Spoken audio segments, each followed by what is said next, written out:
Radio Sofía es conocimiento, conocimiento, comunicación, comunicación.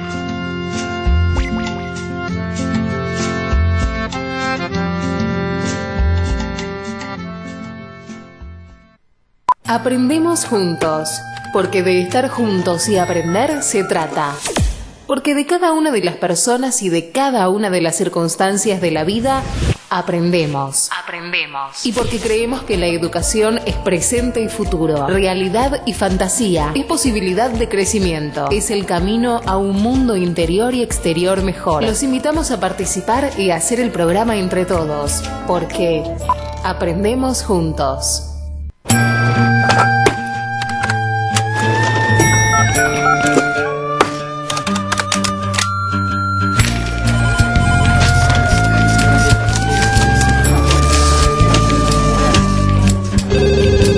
No me regalen más libros porque no los leo. Lo que he aprendido es porque lo veo. Mientras más pasan los años me contradigo cuando pienso.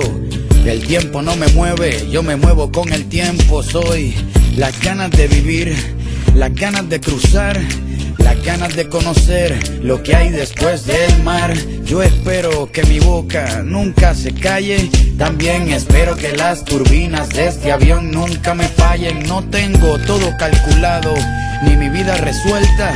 Solo tengo una sonrisa y espero una de vuelta.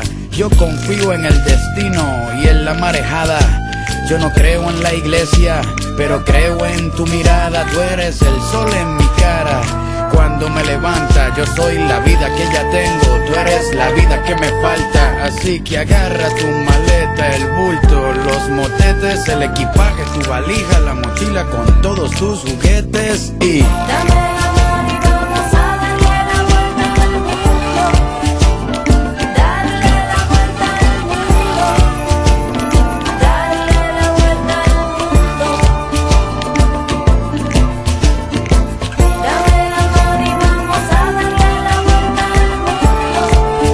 Buenas tardes, aquí estamos nuevamente. Qué placer, la verdad que a veces pienso y digo, es un placer poder tener un programa que hable de educación, elegir los temas, decidir cuáles van a ser, a quiénes vamos a entrevistar, sobre qué vamos a hablar, qué nos preocupa, qué estamos pensando de la educación en este momento.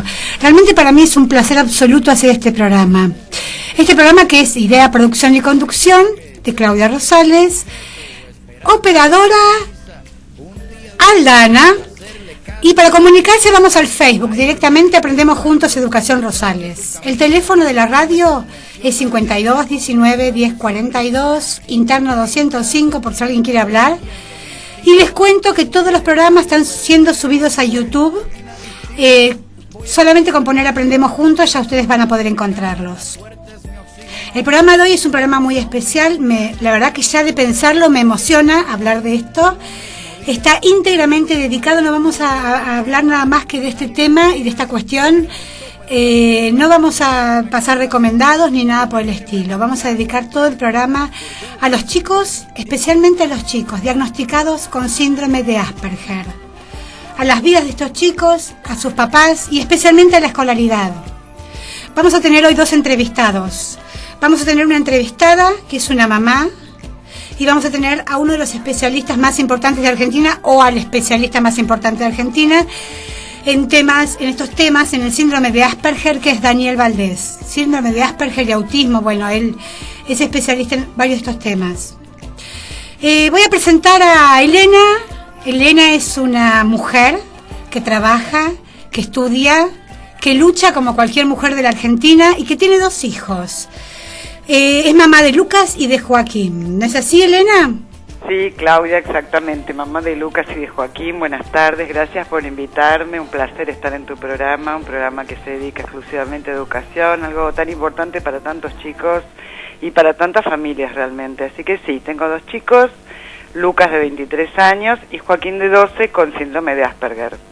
De eso vamos a hablar. Es Asperger, yo digo Asperger. Hay gente que dice Asperger, gente que dice Asperger. Se dice de las 2 maneras. Bien, a mí me da mucha emoción porque además conozco a Elena desde hace muchos años y sé de su lucha de sus alegrías, de sus tristezas, de su esfuerzo, de remarla constantemente. Vamos a arrancar, Elena, un poco pensando en Joaquín, que es este nene que está diagnosticado con síndrome de Asperger, y arrancar desde el principio, ¿no? Digo, yo pienso siempre en el que está escuchando, qué es lo que quiere escuchar, o qué es lo que mejor le vendría para escuchar. Y yo creo que tiene que ver con esto de las experiencias, de lo que uno puede aportar desde su propia vida. Lo primero que te pregunto es, ¿qué veías vos en Joaquín? O sea, ¿qué veías vos de distinto, si veías algo de distinto, con respecto a los compañeros de la escuela, a los amigos? Bueno, digamos, los problemas con Joaquín o los temas con Joaquín distintos empezaron alrededor de los 2 años, en el jardín maternal, donde nos citaban las maestras para contarnos que reaccionaba con violencia, entre comillas, mordía, específicamente mordía cada vez que algo no le gustaba o que estaba irritable, mordía a sus compañeros. Esto fue sala de 2, sala de 3, y a partir de la sala de 4 lo cambiamos de colegio, ya un jardín que no era maternal, un jardín común, una escolaridad común de doble jornada, y ahí empezaron los problemas más serios porque seguía con esta conducta, digamos, irritable, con exabruptos, violencia, morder, pegar, no participaba en las actividades escolares, tenía conductas de riesgos permanentes, o sea, hacía cosas que realmente cualquier chico de su edad... Por ejemplo, voy a contar una anécdota como para dimensionar de qué estamos hablando. Con mi familia íbamos a una quinta con pileta todos los fines de semana, y él iba a una pileta de chicos, jugaba con sus juguetes, y de golpe salía de esta pileta y al lado estaba la pileta de adultos, caminaba un pequeño tramo, y se tiraba en la parte más honda de la pileta, o sea, se hundía hasta el fondo. ¿Cuántos años, Elena? 3 años, 4 años, a lo sumo. Lo sacábamos, nos tirábamos todos a la pileta para sacarlo, y al fin de semana siguiente volvió a ocurrir exactamente lo mismo. O sea, era un chico que no registraba el peligro, ha pasado por situaciones de riesgo durante mucho tiempo, y bueno, esta era una de las conductas más notorias, que nos llamaba la atención, cómo no aprendía que estaba en riesgo su vida realmente. ¿Y vos qué pensabas en ese momento? ¿Qué sentías? ¿Pero qué pensabas? ¿Qué podía estar pasando? La verdad es que no sabía qué pensar. Yo lo que sentía muy profundamente es que acá pasaba algo raro, digamos, que acá pasaba algo distinto, que un poquito más tarde fue la época en que nosotras nos conocimos, que yo fui a hacerte una consulta porque en realidad no sabía hasta qué punto era un tema de Joaquín y hasta qué punto era un tema de la escolaridad, digamos, porque si bien yo observaba conductas también en otros entornos, como esto que estoy contando, en la escuela era permanente. Yo era citada al colegio todas las semanas por la maestra de plástica, por la maestra de comedor, por la maestra de sala, por la directora, es decir, era permanente porque era un chico que no se quedaba quieto, que no se conectaba con sus compañeros, que por momentos tenía como una atención selectiva, había cosas que escuchaba y cosas que no escuchaba. Nunca se logró en todo el jardín de infantes que, por ejemplo, esté formado en la fila de formación de Saludo a la Bandera. Jamás aprendió la canción de Saludo a la Bandera, porque él caminaba, hablaba solo. Eran cosas muy extrañas realmente, a pesar de que estaba en tratamiento psicológico desde muy chicos, de los 4 años. La escuela, decime. No, nada, buscábamos opiniones profesionales, fonoaudiólogos, psicólogos, psiquiatras, neurólogos, licenciados en ciencias, digamos, buscábamos opiniones porque no había nada que nos convenciera, ni había nada que hiciéramos como familia, con la frustración que esto conlleva también de querer relacionarte con un hijo, que nos causara gratificación y que nos causara placer, como en cualquier encuentro entre una mamá y un hijo. En ese momento, ya pensando en la escuela primaria, ¿la escuela te hacía alguna devolución, te daba ideas, te orientaba, o también estaba desorientada? No, en ese momento no, estamos hablando de la prehistoria, digamos, estamos hablando, Joaquín empezó la escuela primaria sin diagnóstico. Sí. Él tuvo la suerte, desde sala de 4, de tener una maestra integradora sin tener diagnóstico, cosa que en general es bastante poco común. Tuvo la suerte de tener una psicóloga del equipo de orientación escolar, porque él va a una escuela pública. Sí. que ya desde sala de 4 nos recomendó ponerle una maestra integradora, cosa que no es para nada común porque son recursos muy escasos en la escuela pública. Y bueno, y cuando comenzó la primaria, francamente no sabíamos que tenía síndrome de Asperger y nunca habíamos escuchado ese diagnóstico ni esa palabra, ni sabíamos qué significaba. Así que nuevamente vivíamos siendo convocados, citados por la escuela con actas y con quejas de todo tipo, digamos, todo el tiempo, porque se irritaba con mucha facilidad. Era un chico irritable desde que se levantaba hasta que se acostaba, digamos. Actas y quejas como si fuese algo volitivo, ¿no? Como si la voluntad tuviese algo que ver en esto de poder decidir, que él decidiese o que vos lo obligases a decidir que no hiciese tal o cual cosa. Exactamente, y la crítica a la familia era que lo manejábamos con poco rigor, con pocos límites, que lo dejábamos solo, que estaba muchas horas frente a la tecnología, digamos, eran las críticas que escuchamos todos los padres, el común de los padres, como que bueno, no sabemos criar y educar a nuestros hijos, y bueno, no había nada distinto de una familia común, de cualquier familia, jugábamos, lo llevábamos a pasear a la plaza, pero cualquier cosa lo ponía mal, digamos, habían estímulos externos, después entendimos, después aprendimos qué era lo que estaba pasando, que lo sobrecargaban, necesitaba cierta previsión, o necesitaba ciertos entornos amigables, comprensión, acompañamiento frente a ciertas situaciones. Esto fue todo un camino, todo un recorrido que hicimos en familia y también con la escuela de a poquito. Hoy en día Joaquín la verdad que está muy bien integrado, pero bueno, esto fue un largo camino. ¿Cómo llegas a este diagnóstico? Bueno, llego porque la verdad es que después de insistir mucho con que a mi hijo le pasaba algo distinto, que bueno, de recorrer especialistas, finalmente su psicóloga, con la que hizo tratamiento, con la que sigue estando desde los 4 años, finalmente me deriva con una neuróloga especializada en discapacidad.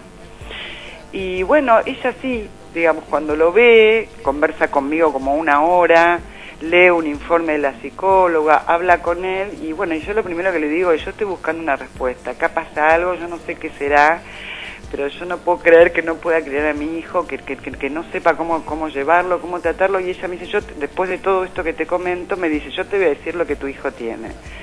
Me dijo, tu hijo tiene síndrome de Asperger.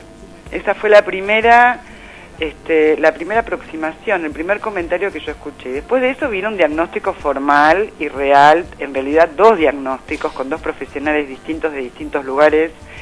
Ella, perdóname, ¿cómo llega ese diagnóstico? Ese diagnóstico lo hicimos con un médico, el Tobar García, sí, con un psiquiatra, el Tobar García, con una herramienta diagnóstica que se llama A2. Ajá. Que son una serie de test, alrededor de 4 o 5 sesiones. Yo presencié todo ese diagnóstico porque este doctor realmente muy macanudo me permitió que yo presenciara los juegos, las distintas propuestas, los temas de comprensión, de dibujos, de juegos, de charlar con él. Y bueno, y él finalmente nos hizo una devolución y nos dijo, bueno, confirmó ese primer diagnóstico anterior que habíamos tenido de la neuróloga, que solamente por su observación clínica lo había dicho. Y dijo, sí, efectivamente Joaquín tiene síndrome de Asperger. Esto habrá sido 6 meses después porque, bueno, llevó un tiempo contactar con este doctor, era en la mitad de las vacaciones de verano, así que hubo que esperar algunos meses. Y bueno, y finalmente arribamos al diagnóstico. ¿Y ahí qué pasó? ¿Qué fue? ¿Vos te pusiste a estudiar? Y ahí me puse a estudiar. Claro. Y ahí, bueno, este doctor me recomendó 2 cosas que para mí fueron muy importantes. Una es un método que a mí me gusta mucho y la verdad es que yo lo puse en práctica esos primeros años con mucha conciencia, que es el método Floor Time, un método relacional, un método de juego, digamos, un método de seguir las intenciones del chico, de jugar con él, de expandir mundos. Y leí un libro que él me recomendó de Stanley Greenspan sobre métodos relacionales, sobre Floor Time. Y otra cosa que él me recomendó es acércate a una asociación de padres. Me dijo, acércate, él me recomendó esta asociación en la que yo participo actualmente, que es la Asociación Asperger Argentina. Y me dijo, es muy importante estar rodeado con padres, es muy importante conversar con otras familias, recabar experiencias, sentirse acompañado, tener un lugar referencial donde poder hacer consultas. Y bueno, desde aquel entonces que estamos hablando de segundo grado, hoy Joaquín inicia el 7º grado, bueno, he ido a un montón de charlas, de congresos, de grupos de padres, leí un montón, cuanto libro llegaba a mis manos o yo me enteraba que era bueno, me lo compraba y lo leía. Y bueno, y así fuimos aprendiendo, porque lo importante es aprender, porque la verdad es que hay mucho que se puede hacer para que la vida de estos chicos sea armoniosa, sea agradable. Y hoy en día lo que puedo decir es que es un placer vivir con él, digamos. Lo que a mí me pasaba, que yo me sentía frustrada y mal como madre. Claro. Y que no podía compartir momentos gratamente como en cualquier familia. Bueno, hoy no me pasa eso, digamos. En mi casa el clima es agradable, sí. Conversamos, Joaquín ha avanzado y logrado muchísimas cosas, desde conectar la mirada, conversar sobre lo que le pasa, conectar con sus sentimientos, digamos, se ha hecho un recorrido de mucho tiempo. ¿Él sigue haciendo tratamiento psicológico y algún otro tratamiento hace? Él en este momento está haciendo tratamiento psicológico y acaba de empezar un nuevo tratamiento de psicomotricidad. Ajá. Hubo una época durante estos primeros años que los tratamientos eran más intensivos, hacía varios tratamientos, pero después consideramos con su neuróloga de que esa primera etapa tan intensiva ya había pasado y que había que sacarlo un poquito del consultorio. Esa era nuestra visión, digamos. Nosotros como padres acordamos con eso, digamos, que tenía que tener una vida como cualquier chico, hacer un deporte, hacer una actividad física, invitar amigos a casa durante muchos años, y aún hoy invitamos siempre chicos a casa a jugar, a quedarse a dormir, siempre, digamos, no aislarlo, digamos, no dejarlo en casa en lo conocido, sino facilitarle relacionarse con otros chicos, por ahí tener que graduar, estar atento y establecer algunas reglas como para que sea fluido y sea agradable para todos. Y bueno, y él fue relajándose, fue disfrutando de las relaciones con otros chicos, cosa que antes no le pasaba. Elena, vos decías al principio, no participaba de las actividades escolares. ¿Cómo está hoy en la escuela? ¿Qué tipo de alumno es? No, bueno, hoy académicamente es abanderado, digamos. Me voy a poner babero, digamos. Póngaselo, muy bien.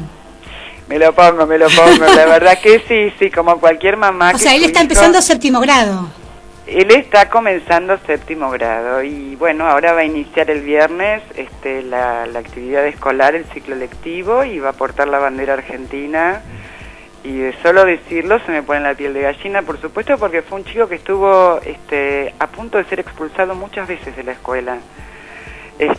Y inclusive cuando terminó el jardín de infantes, la recomendación de la maestra integradora de aquel entonces fue que lo anotáramos en una escuela especial. Eso te iba a preguntar, ¿nunca se les cruzó por la cabeza a ustedes, a los papás, digo, que fuese una escuela de integración, una escuela especial, o fuese una escuela diferente? No, jamás, porque nosotros en ese momento estábamos muy preocupados por él, pero no concebíamos la posibilidad de que él sea un chico especial de ninguna manera. O sea, para nosotros nuestro tema era, hay que encontrarle la vuelta, hay que comprenderlo, hay que encontrar esa concepción o esa idea rectora que nos ayude a entender el mundo de él. Yo me desesperaba diciendo, yo necesito comprenderlo, necesito conocer su mundo interior. Y la búsqueda fue esa, siempre la búsqueda fue esa, poder comprenderlo y poder saber por qué. Por ejemplo, nos sentábamos a jugar con un juego de la oca, Claudia, cuando tenía 5 o 6 años. Y si perdía tirando un pase de dados, ¿no? Al final del juego, explotaba, estallaba, rompía el tablero porque no podía tolerar perder. O sea, cosas pequeñas, cotidianas, de todos los días, eran un campo de batalla permanente. Entonces yo decía, no puedo entender esto. Y bueno, ya te digo, cuando terminó el jardín, la psicóloga del EOE nos dijo que la recomendación de la maestra integradora era que no siguiera en la escuela común, que siguiera en la escuela especial, pero que de todas maneras ella como psicóloga del equipo le ponía la ficha. Las palabras de ella fueron, vamos a habilitarlo, vamos a darle una oportunidad y vamos a seguir trabajando. Es muy pronto para ya tomar una decisión tan tajante. Vamos a probar con la primaria común. Y bueno, nos habilitaron y arrancamos, digamos. Estábamos en ese momento muy desorientados porque, ya te digo, ni siquiera teníamos un diagnóstico. Hoy en día uno conoce que hay leyes, que hay grupos, que hay mucho por hacer, digamos, uno tiene otras herramientas, pero en ese momento que no sabíamos ni qué tenía, estábamos a merced de lo que nos dijeran. Elena, a mí me emociona mucho lo que dijiste recién, que es que vos fuiste hacia él y yo agrego, y no le exigiste que él fuese hacia vos. No, de ninguna manera, porque la adulta soy yo. Claro, pero vos fuiste hacia él intentando comprenderlo, acompañarlo, entenderlo, buscarlo, hacia él, acercándote hacia lo que a él le pasaba, no exigirle que él fuese, que él no protestase, que no rompiese el juguete, que no esto, que no, sino intentar comprenderlo desde él mismo, desde vos hacia él, no desde él hacia entre comillas la normalidad. Exactamente. ¿Se entiende? Es un camino al revés. Exactamente, ¿no? Porque no todos los chicos se encajan en el mismo molde. Esta es la realidad. Claro, digamos, es que hoy la diversidad. ¿Quién hizo el molde? Es la de... pregunta. Claro, ¿cuál es el molde? Claro, digamos, claro. O sea, él tiene su propio mundo interior, un mundo interior por otra parte riquísimo, un mundo interior que realmente es un placer y es un lujo conversar con él y compartir distintas situaciones de la vida y bueno, había que poder romper ese manto, digamos, o esa no me gusta la palabra muralla porque tiene otras connotaciones, pero ese corset tan rígido y bueno, ya te digo, armarle un entorno amigable, armarle un entorno seguro para él, donde él pudiera relajarse y expresar su interior. Y bueno, y eso es lo que fuimos haciendo gracias a este método, Flortime, también al apoyo de mucha gente como su psicóloga, como la psicóloga del equipo de orientación, que fueron las personas que desde siempre nos apoyaron y dijeron, vamos a seguir trabajando y vamos a seguir buscando y vamos a encontrarle la vuelta. Y bueno, hubo gente realmente muy, muy comprensiva, muy amorosa que nos ayudó y que fuimos aprendiendo juntos, porque había mucha gente y sigue habiendo que no sabe sobre el síndrome de Asperger, no sabe. Claro. Una preguntita, vos nombraste la Asociación Asperger Argentina. Ajá. Contame un poquito más, si alguien quiere comunicarse o, digamos, intenta saber algo más de esta asociación, ¿cómo hace? Bueno, sí, cómo no, la Asociación Asperger Argentina es una asociación de padres, conformada por padres, todos ellos, todos nosotros con hijos con síndrome de Asperger, tenemos una página web que es www.asperger.org.ar, tenemos un mail de contacto info@asperger.org.ar y un teléfono 4931-2712. Todo esto es atendido. 4931-2712. Exactamente, 4931-2712. Perfecto. Todo esto es atendido, entre comillas, por padres. O sea, sí, todos hicimos nuestro recorrido, nuestro camino, tenemos muchas historias por contar. Y bueno, y lo que hacemos durante el año, digamos, hacemos, por ejemplo, un taller para padres que se reúne una vez al mes. Los padres vienen, cuentan sus experiencias, consultan, trasladan sus dudas. Hay muchas situaciones problemáticas en escuelas, en consultorios, en obras sociales, y bueno, cada uno cuenta cómo destrabó su propia situación y a partir de ahí el papá nuevo se lleva algunas cuantas ideas como para ir abriendo puertas. Hacemos charlas con especialistas, también una vez cada mes o cada 2 meses. El año pasado hicimos un congreso celebrando los 10 años de vida de la asociación. Y bueno, y conversamos, digamos, lo que los padres hacemos es orientación, difusión, acompañamiento y fundamentalmente transmitir nuestra experiencia positiva, nuestra esperanza, nuestra idea de que estos chicos son hermosos, valiosos, de que tienen mucho para enseñar. La directora de la escuela de Joaquín, te voy a contar una cosa que a vos te va a emocionar realmente. Cuando Joaquín empezó su primer grado fue el primer chico integrado de toda la historia de la escuela. La escuela debe tener unos 30 años de existencia. Fue el primer chico integrado. Hoy que está terminando 7º grado, Joaquín, hay 10 chicos en toda la escuela que son integrados. ¿Podemos nombrarla la escuela, por favor? Sí, cómo no, la escuela 21 del Distrito Escolar 7. Es una escuela maravillosa. ¿Qué queda en...? Queda en Villa Crespo, Caballito, digamos, en Rojas al 1500. Rojas al 1500, sí. La verdad que emociona, Elena. Absolutamente, Sí, porque sí. justamente nosotros no empezamos con una historia amistosa, empezamos con una historia muy peliaguda. Claro. Porque durante los primeros años, especialmente los primeros 3 años, tuvimos a los equipos de conducción en contra. Y esto se fue revirtiendo, digamos. Yo empezaba el año y pedí una entrevista con la maestra nueva. Entonces, sin saber mucho, le decía, mira, yo sé que mi hijo presenta algunos desafíos, que te va a dar más trabajo que otros chicos, que te va a hacer repensar cosas de la práctica, pero vale la pena, le decía. Es hermoso, es amoroso, es un sol, hay que ayudarlo. Todos los años empezaba con el mismo discurso. Y bueno, y esto lo dicen las maestras, esto lo dice la directora dice, Joaquín es un ejemplo de vida para todos, lo dice la directora del colegio. Ay, ay, ay. Sí, bueno, es un ejemplo, de hecho, es abanderado. De hecho es abanderado, Claro. pero además de hecho, Claudia era un chico que no entraba al aula, que se quedaba en el patio porque no quería entrar a clase, que rompía las hojas, que no hacía tarea porque hacía una cuenta, le salía mal y rompía el cuaderno. Y es un chico que se sienta, que trabaja con sus compañeros al mismo ritmo que sus compañeros, que llega a la hora del recreo y sale al patio a jugar, que juega a componer canciones de rap con sus amigos en el recreo, que juega al metegol con sus amigos en el recreo, que hace una clase de educación física. Estas cosas no existían hace unos años. Maravilloso, Elena. Yo te agradezco muchísimo esta entrevista y tus palabras, tu forma de hablar. Yo te conozco y sé cómo sos, además. Y digo, habrán dicho que Joaquín era un chico especial, bueno, porque también tiene una mamá muy especial. Muchas gracias, hasta prontito. Te mando un beso grande. Bueno, Claudia, muchísimas gracias a vos por esta entrevista. Un abrazo muy grande. Muchísimas gracias. Chao, chao, un beso. Chao, chao. Bueno, y ahora seguimos con música. Vamos a escuchar La Plaza Verde, que es la plaza para todos, y después tenemos la entrevista con Daniel Valdés. La Plaza Verde.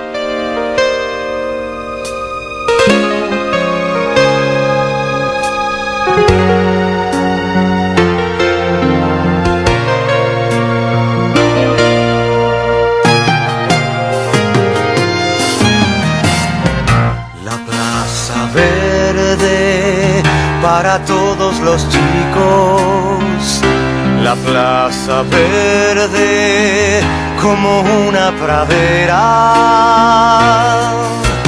para que troten como los potrillos, la vida entera, para que crezcan como flores silvestres de una pradera,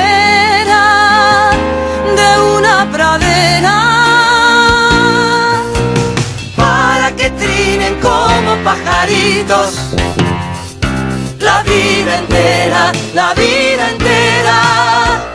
para que dejen senderos caminando sobre los pastos de la pradera, para que toquen el cielo con las manos, la vida entera, para que trepen de rama en rama hasta que lleguen a las estrellas, para que beban el agua de las fuentes, la vida entera, para que tengan siempre mucho espacio, como potrillos en la pradera, para que tengan sueños siempre libres, la vida entera, y que sean verdes los primeros colores, que sean verdes como una pradera, que sean verdes como la esperanza, la vida entera, que sean verdes como la esperanza, la vida entera.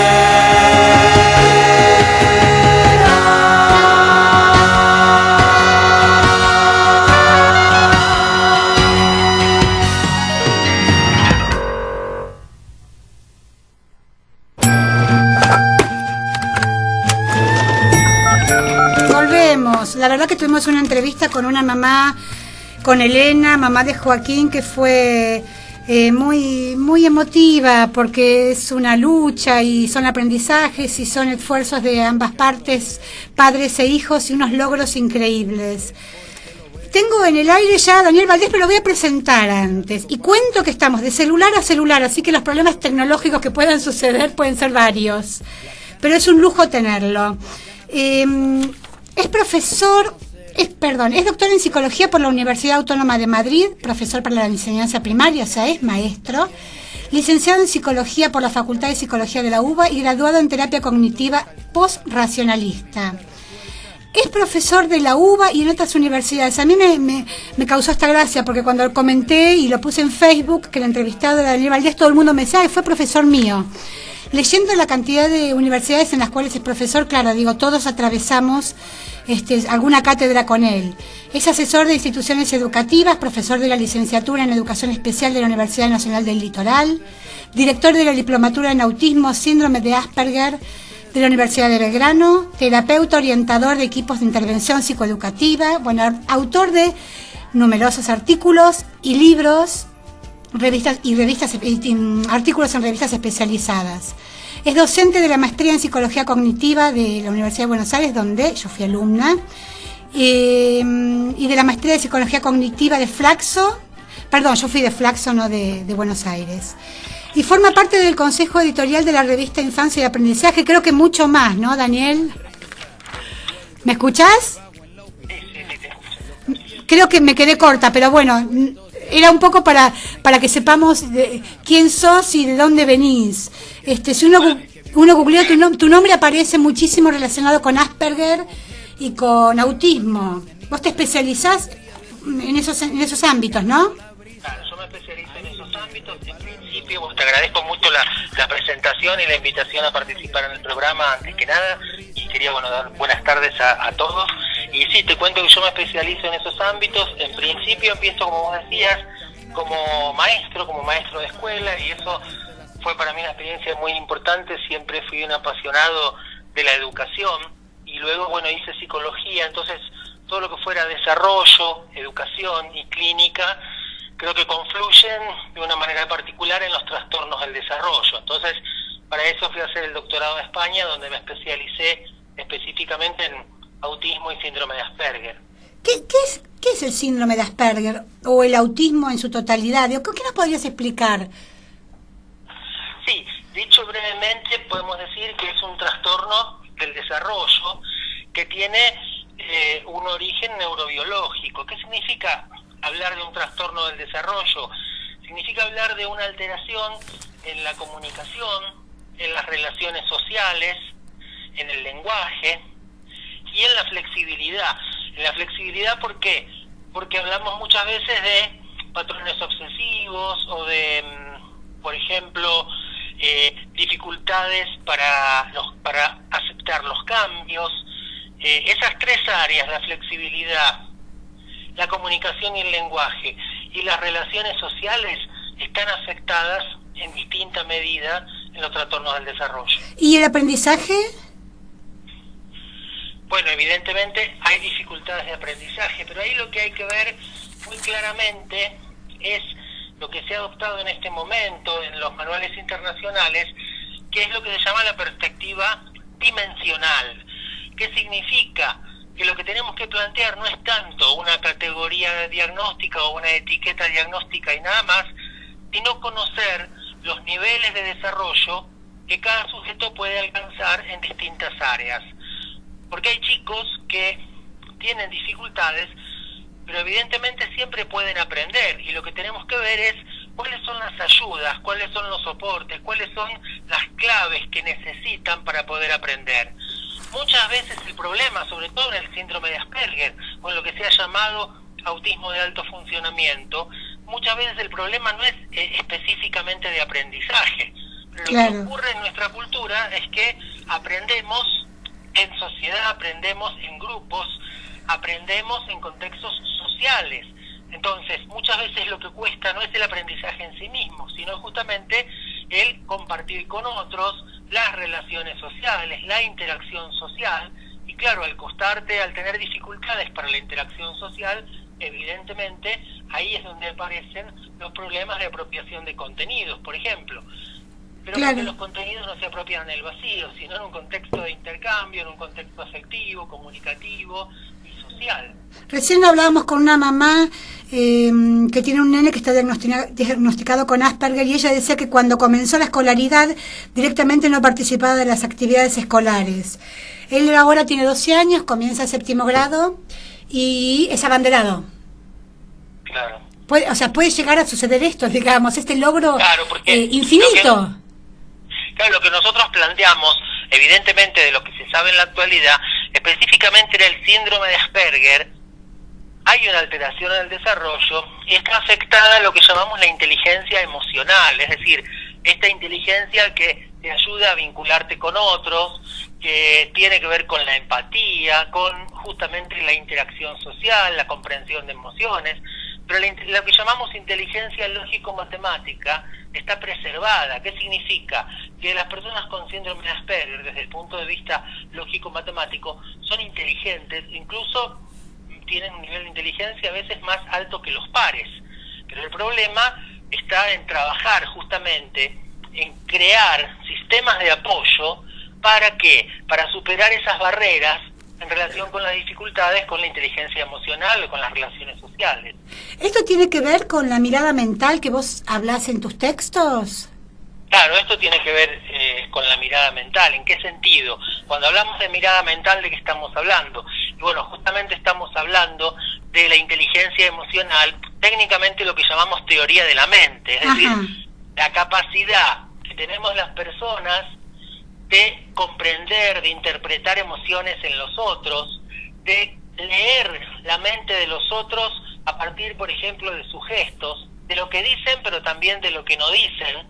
Entonces, claro, el mundo humano, estamos sumamente acostumbrados, esto está naturalizado, pero el mundo humano es sumamente complejo, porque muchas veces en las interacciones uno dice algo, pero quiere decir lo contrario. Entonces, para personas que necesitan de cierta literalidad, es decir, que la persona sea clara y precisa en los mensajes, claro, los mensajes que en general tenemos son muy ambiguos. Justamente lo que planteamos en relación con esta mirada mental es que no solamente es interpretar emociones, interpretar miradas, sino también interpretar la comunicación y el lenguaje. Cuando hacemos chistes, cuando decimos metáforas, cuando decimos alguna ironía, fíjate que lo que se diferencia ahí es lo que alguien dice de la intención que tiene.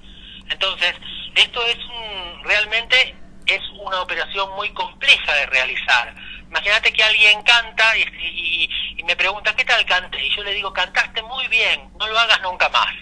Yo le estoy diciendo eso que le estoy diciendo, cantaste muy mal. Claro. Sin embargo, le digo, cantaste muy bien. Y entonces, una persona con trastorno de espectro autista, una persona con síndrome de Asperger, tiene dificultades para captar este doble sentido, los chistes, las ironías. Y entonces, en ese sentido, es muy importante trabajar ese contexto. ¿Por qué? Porque si uno no trabaja y no da los apoyos necesarios, puede tener dificultades. ¿Por qué? Porque si no puedo interpretar esos mensajes, puedo pensar que me están maltratando, o que me están haciendo una broma pesada, o no sé bien a qué atenerme, entonces voy a preferir no intercambiar mensajes. Es un tema clave, no solamente plantear las dificultades, sino siempre plantear cuáles son los dispositivos de ayuda que van a ayudarle a la persona a saltar esas barreras. Y familiarmente vos decís, digamos, hago dos preguntas, ¿no? Una familiar y una en la escolaridad, en la escuela, el chico en la escuela. ¿Cuáles pueden ser las ayudas? Digo, pensando en los maestros y en los padres. Claro, por ejemplo, nosotros tenemos que ver justamente esas ayudas en función de las posibles barreras. Entonces, claro, si una persona, por ejemplo, tiene dificultades para entender el sentido figurado, el doble sentido, la ironía, no es que no hay que comunicarse con él, pero hay que ser cuidadoso y hay que ayudarlo justamente a que entienda que a veces decimos una cosa para querer decir otra. En realidad somos muy complicados, ¿no? Porque justamente en todos estos procesos que se llaman procesos de doble semiosis, es cuando lo que necesitan justamente es que seamos claros y precisos, lo cual no quita que en los programas de trabajo, en los tratamientos, ayudemos a los chicos, a los adolescentes, a los jóvenes, a que entiendan cada vez mejor que hay mensajes que pueden significar chistes. De hecho, los jóvenes con síndrome de Asperger muchas veces preguntan, eso es chiste que me estás diciendo, ¿no? Eso es ironía. ¿Por qué? Porque empiezan a captar que a veces por la cara que uno pone, puede ser que no, lo que esté diciendo no sea el significado literal o de diccionario, ¿no? Otra cuestión importantísima es trabajar en las habilidades sociales, en las interacciones sociales. ¿Por qué? Porque lo que yo tengo que anticiparme, por ejemplo, desde la escuela, es que probablemente un chico o un joven le vaya muy bien incluso en los contenidos curriculares, en la apropiación de contenidos, en lo académico, que es bastante estructurado y organizado, pero sufra o le vaya mal en los recreos, porque son tiempos que son desestructurados. Entonces, nosotros tenemos que trabajar sobre eso, qué hacer en el recreo, cómo acercarme a los demás.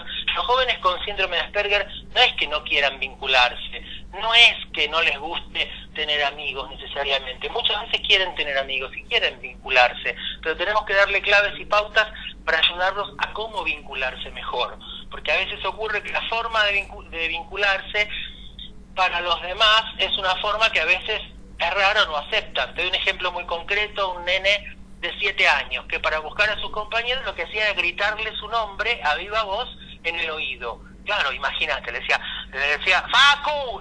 A los gritos. Entonces, claro, los chicos en vez de acercarse se alejan. Entonces, ¿qué hay que hacer? Bueno, ayudarlo y darle claves para ver cómo se puede vincular mejor y teniendo éxito en ese intento por vincularse.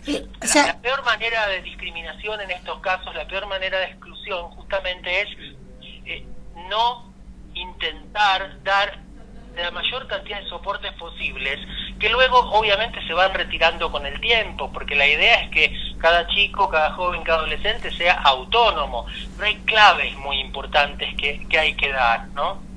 Y esto se trabaja también con los compañeros, porque este Facu que es gritado también puede comprender que a su compañero bla bla bla le pasa alguna cuestión y entonces, ¿no? ¿Hay algo en el contexto? Claro, muchas veces eso depende mucho de las edades, pero muchas veces sí, también la intervención es la intervención con grupos. En estos casos me parece que es importante plantear que estamos ante un tema que es complejo y entonces el abordaje también es complejo, es decir, se necesita el trabajo en equipo, se necesita un trabajo en lo posible interdisciplinario, tenemos que reunirnos con las maestras, si hay maestra integradora o maestra de apoyo también, reunirnos con el equipo directivo, conversar sobre lo que le ocurre, anticipar algunas de estas cuestiones, es decir, ¿qué ocurre muchas veces si esto no se hace de manera adecuada? Y ocurre que por ahí lo que uno recibe es un resultado, es decir, no sé, te llaman de la escuela y te dicen, mira, Lucas pateó el banco y tiró la mesa. Sí. Y esta conducta es inaceptable en el aula, te dicen. No, claro, es probable y uno lo acepta, los chicos no pueden estar pateando bancos y mesas.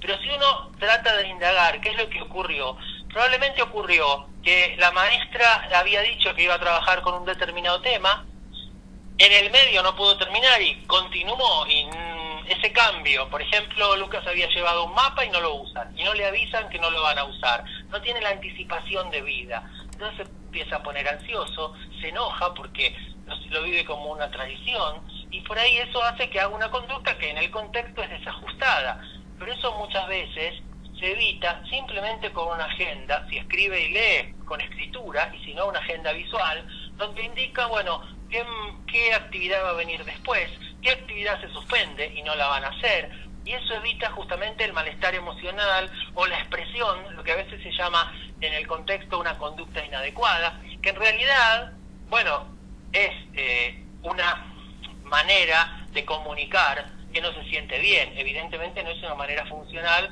de comunicar dentro del aula, pero lo que tenemos que tratar es de que justamente él pueda comunicar de manera funcional, pero al mismo tiempo darle apoyos para que eso no lo viva justamente como un cambio que en el momento no puede asimilar, ¿no? Entonces, nos pasa a todos en distinta medida, pero claro, a los chicos o a los adolescentes o a los jóvenes, en ese momento, por ahí lo viven como una situación o bien de injusticia o bien de caos emocional, ¿no? O sea, es esto de vos me prometiste, lo tenés que cumplir.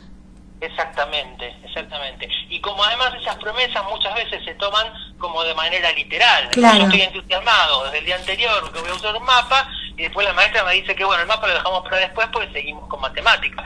Ojo, en la escuela esto ocurre porque la escuela es un lugar muy dinámico donde hacemos cambios, donde tenemos que ensayar para el acto, donde no solamente es que viene matemática, después lengua, sino que hay un montón además de imprevistos, situaciones, cambios, flexibilidad, dinamismo, pero justamente porque esto ocurre tenemos que anticiparnos a estas situaciones que pueden ser disruptivas o traumáticas muchas veces para los chicos, ¿no? Te hago una consulta que me quedó pendiente de esta entrevista que le hice a esta mamá. Ella hablaba de su hijo, que va a ser diagnosticado con Asperger a los 6-7 años, pero cuando tenía 4 años ella cuenta una anécdota muy llamativa que tiene que ver con el riesgo corporal, con la falta de registro del peligro. Ellos iban a una pileta, había 2 piletas, una para chicos y una para grandes.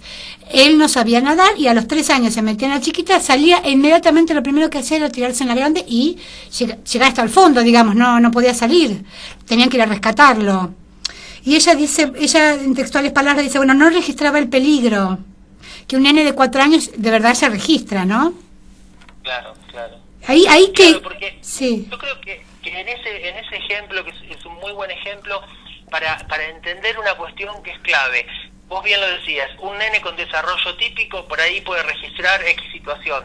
Lo que nosotros tenemos que trabajar desde el inicio es poner de manera explícita situaciones y aprendizajes para otros chicos con desarrollo típico son implícitos. Claro. Por decirlo de otra manera, los chicos con desarrollo típico no necesita que les enseñen una serie de cuestiones vinculadas con la interacción social, con las reglas, con las convenciones sociales, que los chicos con trastornos del desarrollo, con autismo, con síndrome de Asperger, necesitan que se las expliquemos, que las explicitemos. Entonces, evidentemente, si uno trabajara, por ejemplo, con una historia social, con diferentes abordajes en relación con programas donde justamente te enseñan que no te puedes tirar en una pileta porque puedes tragar agua, porque si no sabes nadar te puedes ahogar, etcétera, etcétera. Es decir, cuando eso se hace explícito y se enseña, vemos cotidianamente que los chicos lo aprenden y lo aprenden muy bien, pero necesitan que les enseñemos cosas que damos por sentado ya o que damos por implícitas en otros chicos que tienen desarrollo típico. Esto pasa en estos ejemplos que vos das en el contexto familiar y también en el contexto escolar, pero también en los contextos sociales, en el club, en el supermercado, en un cumpleaños, etcétera, etcétera. Claro. La última pregunta, Daniel, y te dejo libre. Que estás tomando examen, ¿no? Ya terminamos. Te agarré justito. ¿Cómo ves la escuela argentina? La escuela o la que vos conocés o las escuelas que vos conocés, ¿hay avances con respecto a los trastornos del espectro autista? Digamos, ¿hay más conocimiento, hay más apertura? Esta mamá decía, bueno, que en la escuela donde va su hijo, que es una escuela estatal, el primer nene integrado fue su hijo y en este momento hay 10. Claro. Mira, yo creo, como en todas estas cuestiones, uno puede ver el vaso medio lleno o medio vacío, ¿no? Para los que empezamos hace años trabajando en el sistema, creo que ha habido muchos cambios muy positivos en el sistema educativo, pero creo que, bueno, no tenemos que bajar la guardia y tenemos que seguir en ese trabajo. Yo trabajo mucho en el interior del país, en distintas provincias, y realmente los últimos trabajos, por ejemplo, no sé, en Catamarca, en Misiones, en Santa Cruz, en distintas provincias, realmente hemos hecho hace poco, por ejemplo, un encuentro en Misiones con los maestros del interior de toda la provincia, con talleres, y así como esos maestros de Misiones, otros maestros en otras provincias, uno ve realmente un compromiso enorme y una necesidad de cambio, porque lo que se plantea ya no es la inclusión sí o la inclusión no, lo que se está planteando ahora es cómo hacemos para incluir. Necesitamos ayuda, no podemos solos.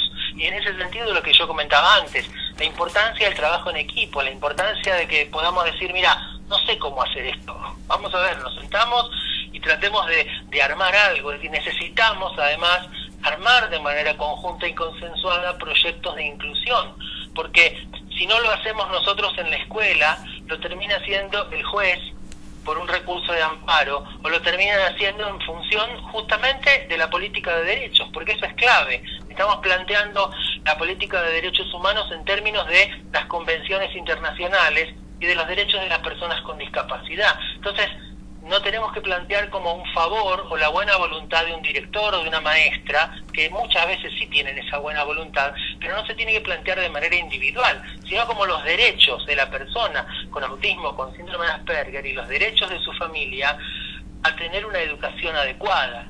Yo creo que en ese sentido las cosas han cambiado mucho y seguimos trabajando para que sigan cambiando, pero creo que contamos con un excelente nivel de compromiso, sobre todo de los maestros, ¿no? Tanto de educación especial como de educación común, para transformar la escuela es un proceso evidentemente, pero para transformarla justamente en una escuela para todos, es decir, una escuela inclusiva, ¿no? Y bueno, y seguimos en esa línea de trabajo. Bueno, hermoso cierre, lo diste vos solo, porque digamos, te conocemos más desde el lugar de investigador, desde el lugar de autor, de profesor, pero esta faceta de luchador por los derechos, bueno, yo no la tenía por lo menos tan clara, y a mí me alegra y me emociona. A veces nuestros investigadores se nos quedan un poco corridos, pero vos estás metido y bueno, y hablas que vas por las provincias. Daniel Valdés, 1.000.000 de gracias por esta charla. La verdad que yo aprendí por lo menos mucho. Y bueno, en otra oportunidad yo te voy a volver a contactar. Bueno, muchísimas gracias a vos, Claudia, y bueno, te felicito por el programa y te felicito porque se toquen cotidianamente estos temas, porque realmente es importantísima la difusión y que estos temas estén en la comunidad, porque además es necesario justamente esto, comunicarse, como yo lo decía, de armar equipos, pero también justamente de seguir armando redes de gente, de familias, de chicos, de profesionales, de docentes, que estamos interesados en la temática y en el área, y bueno, tratar de seguir avanzando. Así que te agradezco muchísimo y bueno, te mando un saludo a vos y a todos los que nos escuchan. Muchísimas gracias, un beso. Adiós. Bueno, ya terminamos. Ya se nos fue la hora, por supuesto, como siempre. Daniel Valdés, especialista en Asperger, en el espectro autista completo y en trastornos de desarrollo en general. En realidad que es una eminencia, pero a mí, repito, me encantó esto de escucharlo. Yo lo escuché como profesor de un seminario y lo leo y lo escucho como investigador, y escucharlo como un luchador por los derechos de los niños en este momento me emociona. Con esto cerramos, ya no nos quedó más tiempo. Y nos encontramos el miércoles que viene, bien digo. Vamos a hablar de aprendizaje de la lectoescritura en nivel inicial y en primer grado. Esos temas vamos a tratar la semana que viene, para compartir un rato, para hablar de educación, para compartirnos en Aprendemos Juntos, como en casa, como en la escuela, como en la vida, siempre. Y dame la mano y vamos a darle la vuelta al mundo. Y en la marejada, yo no creo en la iglesia, pero creo en tu mirada. Tú eres el sol en mi cara. Cuando me levanta, yo soy la vida que ya tengo. Tú eres la vida que me falta. Así que agarra tu maleta, el bulto, los motetes, el equipaje, tu valija, la mochila con todos tus juguetes y dame la mano y vamos a darle la vuelta al mundo. Darle la vuelta al mundo. Darle la vuelta al mundo. Dame la mano y vamos a darle la vuelta al mundo. Darle la vuelta al mundo. Darle la vuelta al mundo.